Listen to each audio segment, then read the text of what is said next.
process of going from drawings to painting is not simply to take a brush and oil colors and begin working on a canvas. It actually involves so much. It involves the kind of person that I am in the moment I'm working on this project. It involves who's asked me to paint, if anyone, this picture. And it involves back to the drawing board, literally. So much of what goes into producing something like the Seawall that I painted for a historian in Miami, Florida, a woman who's working on the history of Cuban women and the wars of independence. In this case, to understand what she was all about, the things that interested her in this painting, and eventually I went to thumbnails and even to early pencil sketches of what I thought she wanted. Because at first I had understood that she wanted a different angle of the seawall in Havana, so I had to work and turn it around so that I would focus on Morro Castle, which is one of the landmarks built by the Spaniards there to guard the bay back in the 1500s. So here you see some of the pencil sketches that I took to completion before I ended up talking to the client, and she said, but I didn't want a pencil picture, I wanted something done in oil. So I took a walk in Rome and I started working on the canvas with pencil, and eventually I started laying on colors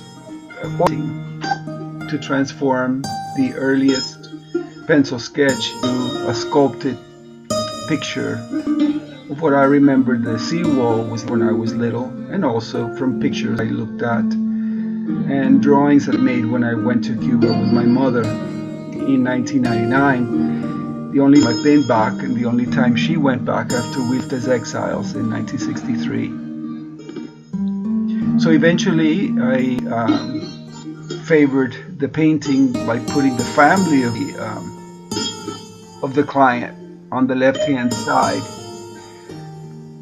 as the little girl, as the client, gives the painter who's working on a landscape of his own of Havana a star so that he can put it on an old Cuban flag of independence that he's holding in his hand.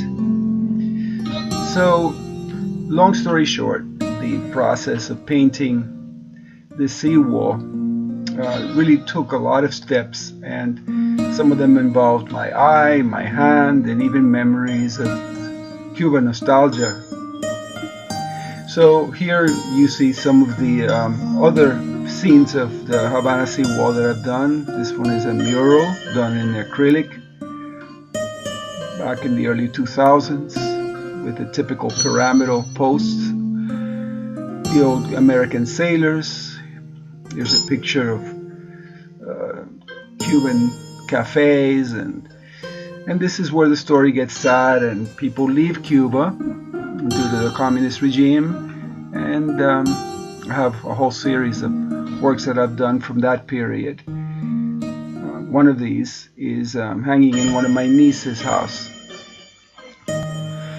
So at the end here you see the old Cuban icon of the Caballero de Paris painting.